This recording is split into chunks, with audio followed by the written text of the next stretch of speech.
पिछले 2 दिन से ये जो प्रोटेस्ट चल रहा है, भले बहुत दिनों से चल रहा है, लेकिन पिछले 2 दिनों में बहुत स्केलेट हुआ है, क्योंकि यहाँ पे हम लोग को डिटेन, बहुत ब्रूटली यहाँ पे डिटेन किया गया था। तो हम लोग ईस्ट कैंपस में जब बुलडोजर रोकने के लिए गए, 13 तारीख को जब हम लोग को पता चलता है कि यहाँ पे 400 एकड़ जो ईस्ट कैंपस है हमारा, उसका ऑक्शन होने वाला है, तो हम लोग ये प्रोटेस्ट स्टार्ट कर देते हैं। 2 दिन पहले ऐसा होता है कि दोपहर 2 बजे लगभग कैंपस के अंदर बुलडोजर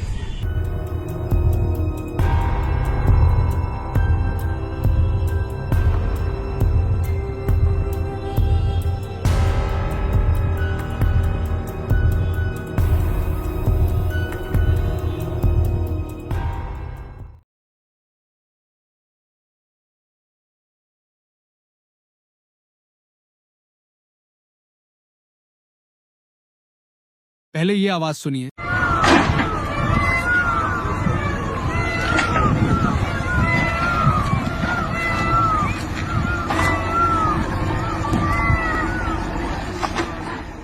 अगर कोई तुम्हारी माँ को काटने आए तो क्या तुम चुप रहोगे? एक तरफ पूनम लाकर है जो पेड़ों को सिर्फ पेड़ नहीं अपना भगवान मानती, और दूसरी तरफ हैदराबाद है जहाँ फॉरेस्ट के नाम पर अर्बन इंफ्रास्ट्रक्चर बन रहा है। अर्बन फॉरेस्ट तो बस नाम का है, असली जंगल तो मशीनों की चीखों में दब गया है। हैदराबाद मर रहा है और हमारा राष्ट्रीय पक्षी मोर वो रो रहा है, लेकिन सबके कान बंद है, ना कोई सुन रहा है ना कोई कुछ कह रहा है। इस सच्चाई को देखकर मेरी आंखों में आंसू आ गए और मैं पूरा वीडियो भी नहीं देख पाया। जोहार दोस्तों, मैं हूँ रोशन टोपो, फाउंडर ऑफ कुरुक प्राइड, और ये है द ट्राइबल पॉडकास्ट विद रोशन टोपो, एक ऐसी सीरीज जहाँ हर कहानी जंगलों की सांसों में जीती। आज हमारे साथ एक बहुत खास मेहमान है, पर्यावरण कार्यकर्ता और रिसर्चर पूनम लकड़ा जी। पूनम जी, आपका हमारे पॉडकास्ट में बहुत बहुत स्वागत है। धन्यवाद रोशन जी, मुझे यहाँ बुलाने के लिए।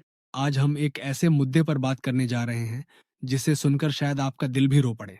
हैदराबाद यूनिवर्सिटी की 400 एकड़ जमीन की नीलामी की जा रही है, सिर्फ एक IT पार्क बनाने के लिए, और इसी जमीन पर है हमारे राष्ट्रीय पक्षी मोर का घर, जिसे अब उजाड़ा जा रहा है। बिल्कुल रोशन जी, इस मुद्दे पर बात करना बहुत जरूरी है। मैं जब इस जगह की तस्वीरें देखती हूँ और जब ये देखती हूँ कि पेड़ काटे जा रहे हैं, जानवरों के घर उजड़ रहे हैं, तो दिल भर आता है। और सरकार का कहना है यहाँ कोई टाइगर नहीं, कोई हिरण नहीं, लेकिन क्या हर जंगल में बाघ ही होना चाहिए तभी वो जरूरी माना जाएगा? सरकार भूल रही है कि इस जगह पर 200 से ज्यादा पक्षियों की प्रजातियां, 10 से अधिक स्तनधारी जानवर और सैकड़ों वनस्पतियां हैं। ये सिर्फ एक जमीन का टुकड़ा नहीं है, ये एक पूरी जैव विविधता की दुनिया है। सवाल ये है, क्या कोई और जगह नहीं है IT पार्क बनाने के लिए? क्या सिर्फ जंगल काटना ही एकमात्र रास्ता है? बिल्कुल सही कहा आपने। अगर ये 400 एकड़ बचाई नहीं गई तो हमारी आने वाली पीढ़ी को क्या मिलेगा? सीमेंट के जंगल, गर्मी, प्रदूषण और टूटे हुए सपने। और जिस वक्त ये सब हो रहा था, रमजान, गुड़ी पड़वा, ईद की छुट्टियों के दौरान, जब कोर्ट बंद थी, क्या ये सिर्फ एक इत्तेफाक है या सोची समझी साजिश? और सबसे बड़ा सवाल, अगर ये जमीन 1970 के दशक में यूनिवर्सिटी को अलॉट की गई थी, तो अब सरकार कैसे उस पर दावा कर रही है? हमें समझना होगा, हम पैसा नहीं खा सकते, पैसा नहीं पी सकते, और मरने के बाद पैसा साथ नहीं ले जा सकते। अगर कोई ये सोचता है कि एक पेड़ काटकर 10 पौधे लगा देने से नुकसान पूरा हो जाएगा, तो वो बहुत बड़ी भूल कर रहा है। एक पेड़ को फलदार और छायादार बनने में 20 से 25 साल लगते हैं। और यही कारण है कि लोग मिशन मैंगो जैसे प्रोजेक्ट चला रहे हैं, ताकि हर साल हजारों आम के बीजों से पेड़ बनाए जाएं और उन्हें गरीब किसानों को दान दिया जा सके। ये है सच्चा देशभक्ति का काम। और यही वो चेतना है जिसकी आज देश को सबसे ज्यादा जरूरत है। अगर हम नहीं जागे तो अगली पीढ़ी सिर्फ कहानियां सुनेगी। एक समय था जब मोर जंगलों में नाचते थे। पूनम जी, आदिवासी समाज हमेशा से प्रकृति को पूजता आया है। पेड़ पौधे, नदी नाले, पहाड़, सब हमारे देवी देवता हैं। आपको क्या लगता है, जब जंगलों को इस तरह से काटा जा रहा है तो हमारे विश्वासों पर क्या असर पड़ता है? बिल्कुल सही कहा आपने रोशन जी। हमारे लिए जंगल कोई जमीन का टुकड़ा नहीं है, वो हमारे पूजा स्थल हैं, हमारी माताएं हैं। जब एक पेड़ कटता है तो हमारे लिए वो एक परिवार का सदस्य खोने जैसा होता है। क्या आपको लगता है कि सरकारें इस आध्यात्मिक और सांस्कृतिक जुड़ाव को समझती हैं? नहीं, आज की सरकारें सिर्फ कागज पर निर्णय लेती हैं। उनके लिए एक जंगल बस नक्शे की हरियाली है, लेकिन हमारे लिए वो हमारी संस्कृति की आत्मा है। जब पेड़ काटे जाते हैं तो हमारी पूजा की जगहें उजड़ जाती हैं। आपने खुद कभी ऐसा महसूस किया है जब कोई पेड़ काटा गया हो और वो आपके लिए कुछ खास रहा हो? हाँ, मेरे गांव में एक बहुत पुराना करम का पेड़ था, जहां हर साल करम पूजा होती थी। उसे सड़क चौड़ी करने के लिए काट दिया गया। उस दिन पूरा गांव चुप हो गया था, जैसे कोई मरा हो। मेरी दादी तो कई दिन तक खाना भी नहीं खा पाई। हैदराबाद यूनिवर्सिटी के जंगलों में भी 200 से ज्यादा पक्षी, 700 से ज्यादा फूलों के पौधे हैं। क्या आपको लगता है कि एक आईटी पार्क इन सबका विकल्प बन सकता है? एकदम नहीं। आईटी पार्क से हमें क्या मिलेगा? नौकरी। और उस नौकरी के बदले हम क्या खो रहे हैं? हवा, पानी, जानवरों का घर, आत्मा की शांति। यह सौदा कभी भी बराबरी का नहीं हो सकता। आज जब युवा आदिवासी अपने गांवों से शहरों की ओर बढ़ रहे हैं, तो क्या इस जुड़ाव को बचाना मुश्किल हो रहा है? हाँ, लेकिन मुश्किल का मतलब असंभव नहीं। हमें अपने युवाओं को यह याद दिलाना होगा कि वे जहाँ भी जाएं, अपनी जड़ों को न भूलें। जब वो शहर में मोर की आवाज नहीं सुनेंगे, तब उन्हें एहसास होगा कि क्या खोया है। पूनम जी, हैदराबाद यूनिवर्सिटी की 400 एकड़ जमीन पर आईटी पार्क बनाने की बात हो रही है। आपको क्या लगता है, ये विकास है या विनाश? यह विनाश है, जिसे विकास का मुखौटा पहनाकर परोसा जा रहा है। जब जंगल काटे जाते हैं, तो हम खुद को काटते हैं। उस जमीन पर बच्चों को शिक्षा मिलनी थी, अब मशीनें आएंगी, कंक्रीट आएगा और पेड़ों की जगह स्टील के खंभे होंगे। सरकार कह रही है कि वहां कोई बड़ा जानवर नहीं है, इसलिए जंगल का कोई खास नुकसान नहीं होगा। इस पर आपकी क्या राय है? यह तो ऐसा हुआ जैसे कोई कहे कि माँ बूढ़ी हो गई है, अब वो काम की नहीं। सिर्फ बाघ या हिरण ही जंगल को जरूरी नहीं बनाते, वहाँ की चिड़ियों, तितलियों, कीड़ों और पौधों की भी अहमियत होती है। आपको क्या लगता है, सरकारें क्यों बार बार प्रकृति के मुद्दों पर यू टर्न लेती हैं? क्योंकि उनके लिए वादा करना आसान है, निभाना नहीं। पहले बोलते हैं पानी नहीं है, फिर तस्वीरें आती हैं तो बोलते हैं यूनिवर्सिटी से एग्रीमेंट है। और जब यूनिवर्सिटी कहती है कि कोई एग्रीमेंट नहीं, तब वो चुप हो जाते हैं। यह धोखा है। क्या यह सिर्फ तेलंगाना का मुद्दा है या पूरे भारत का? ये पूरे भारत का मुद्दा है, चाहे ओडिशा में कोल ब्लॉक हो या झारखंड में। जल जंगल जमीन का मुद्दा, हर जगह एक जैसी कहानी है और हर जगह आदिवासी सबसे पहले पीड़ित होते हैं। हमें क्या करना चाहिए एक आम इंसान के तौर पर? हमें सवाल पूछने चाहिए। सोशल मीडिया का इस्तेमाल विरोध के लिए करना चाहिए। जैसे मिशन मैंगो हुआ, वैसे हजारों मिशन शुरू करने चाहिए। और सबसे जरूरी, हमें अपने बच्चों को यह सिखाना होगा कि पेड़ सिर्फ लकड़ी नहीं, जिंदगी है। पूनम जी, आपने सोशल मीडिया पर मिशन मैंगो नाम से एक आंदोलन शुरू किया। इस नाम के पीछे की कहानी क्या है? रोशन जी, जिस जंगल को काटा जा रहा है, वहाँ आम के पेड़, नीम, पीपल जैसे हजारों पेड़ हैं। वहाँ एक बहुत पुराना आम का पेड़ था, जो यूनिवर्सिटी के बच्चों के लिए शांति और सुकून की जगह था। उस पेड़ को बचाने की कोशिश के साथ ही हमारा आंदोलन शुरू हुआ। हमने इसे मिशन मैंगो नाम दिया, क्योंकि ये सिर्फ एक पेड़ नहीं था, वो हमारी स्मृति, हमारी पहचान का हिस्सा था। इस आंदोलन में और कौन कौन लोग जुड़े हैं? हमारे साथ यूनिवर्सिटी के छात्र।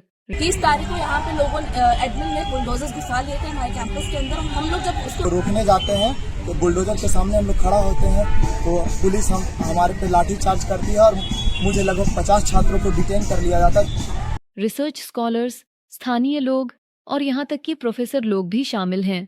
कोई पोस्टर बना रहा है, कोई डाटा जुटा रहा है और कोई धरना दे रहा है। यह आंदोलन सिर्फ पेड़ का नहीं, पीढ़ियों का संघर्ष बन चुका है। कई लोग कह रहे हैं कि विकास के लिए कुर्बानी जरूरी है। आप क्या जवाब देती हैं ऐसे लोगों को? मैं उनसे पूछती हूँ, क्या कभी आपने सोचा है कि पेड़ की छांव में पढ़ने वाला बच्चा ही कल का वैज्ञानिक बनेगा? अगर हम छांव नहीं छोड़ेंगे, तो हमें जलने से कौन बचाएगा? विकास वो है जो साथ लेकर चले, न कि कुचल कर। आपने अपने आंदोलन में किन किन तरीकों का इस्तेमाल किया? क्या सिर्फ सोशल मीडिया ही हथियार रहा? नहीं, हमने मैदान में उतरकर काम किया। पेड़ों पर रक्षा सूत्र बांधा, लोकगीत गाए, पुराने वृक्षों की पूजा की।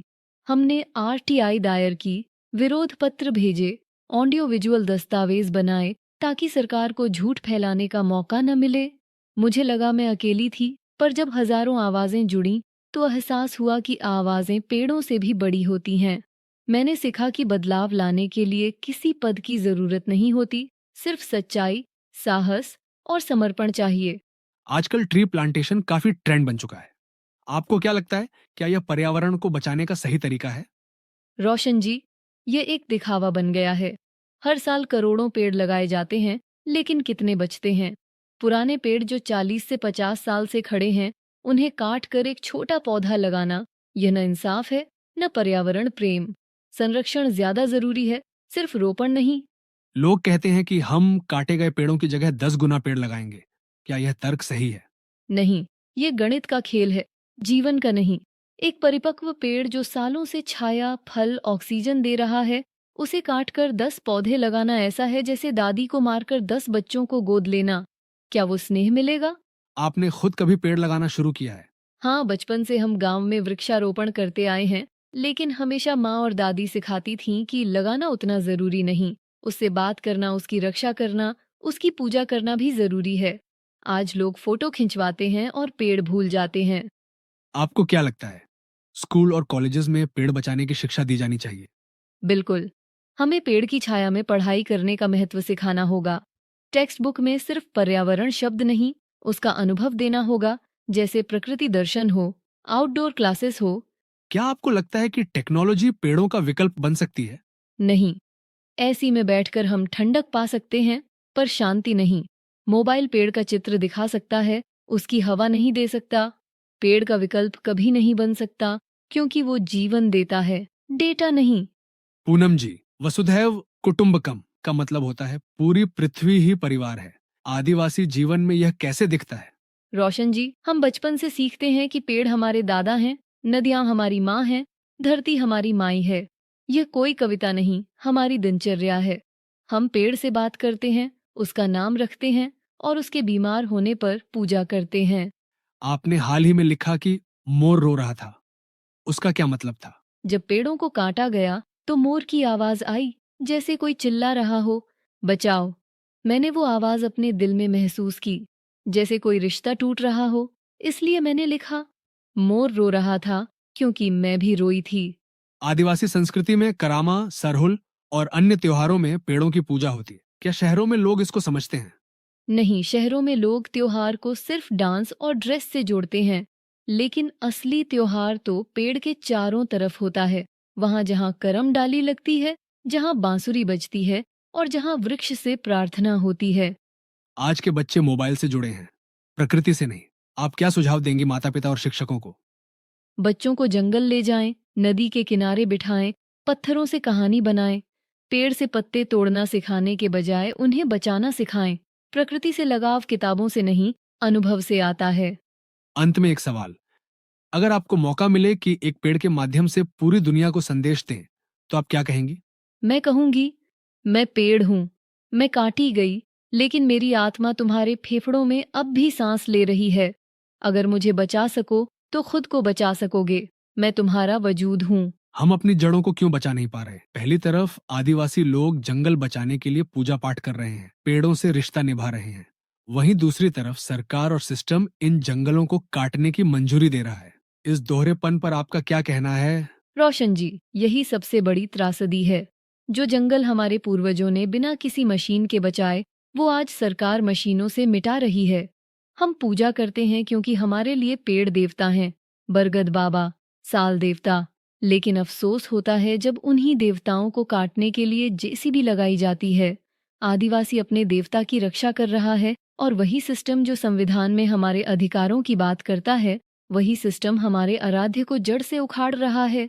ये केवल पेड़ों का विनाश नहीं, ये हमारी आस्था का अपमान है। क्या आपको कभी संघर्ष में डर या धमकियां मिली हैं? हाँ, मिली है। जब हमने धरना शुरू किया तो कहा गया कि पढ़ाई करो, जंगल का ठेका मत लो। कुछ लोगों ने कहा, आदिवासी होकर सरकार से लड़ोगी। लेकिन मैंने अपने दादी नानी से सीखा है कि डर के आगे ही देवता होते हैं। जब अपने ईश्वर को कटते देखा तो डर की जगह गुस्सा आया और गुस्से से ही बदलाव आता है। कई बार सुनने में आता है कि जंगल वाले लोग ही जंगल काटते हैं। आप क्या कहेंगी इस आरोप पर? ये आरोप उन लोगों का है जो जंगल के असली इतिहास को नहीं जानते। अगर जंगल में रहने वाला ही जंगल काटता तो आज जंगल बचे ही नहीं होते। असल में कॉरपोरेट कंपनियां, सरकारी ठेकेदार और मुनाफे के भूखे लोग जंगल काटते हैं। हम आदिवासी तो एक पत्ता भी बिना पूछे नहीं तोड़ते। हमारी पूजा, शादी, जन्म सब पेड़ के नीचे होता है। जंगल ही हमारी किताब है, मंदिर है, इतिहास है। आपका क्या संदेश है उन नौजवानों के लिए जो ट्राइबल होकर भी ट्राइबल इश्यूज से दूर हो गए हैं? मैं कहना चाहूंगी, वापस लौटो अपनी जड़ों की ओर। अगर हम ही नहीं समझेंगे कि साल पेड़ हमारी माँ है, तो कोई और क्यों मानेगा? तुम्हारी डिग्री, नौकरी, स्टाइल सब जंगल की छांव की देन है। जिस दिन जंगल नहीं रहेगा, उस दिन तुम भी सिर्फ फॉर्म भरने वाले इंसान रह जाओगे, अपनी पहचान खो दोगे। पूनम जी, आपसे बात करके ऐसा लगता है जैसे एक लड़की नहीं बल्कि जंगल की आत्मा बोल रही हो। अंत में एक लाइन में बताइए, क्या ये लड़ाई आप जीतेंगी? बिल्कुल जीतूंगी रोशन जी, क्योंकि ये मेरी नहीं, मेरी धरती की पुकार है। और जब धरती खुद बोलती है, तो कोई भी ताकत उसकी आवाज को दबा नहीं सकती। पूनम लकड़ा जैसी बेटियां इस देश की जड़ों को बचा रही हैं, जहां पेड़ सिर्फ लकड़ी नहीं परंपरा होते हैं। इस इंटरव्यू के जरिए हमने सिर्फ सवाल नहीं पूछे, बल्कि जंगल की आत्मा को सुना। अगर आपने सुना है, महसूस किया है, तो इस आवाज को आगे बढ़ाइए, क्योंकि अगर आज हम पेड़ नहीं बचा पाए, तो कल छांव की कहानियां सिर्फ किताबों में मिलेंगी।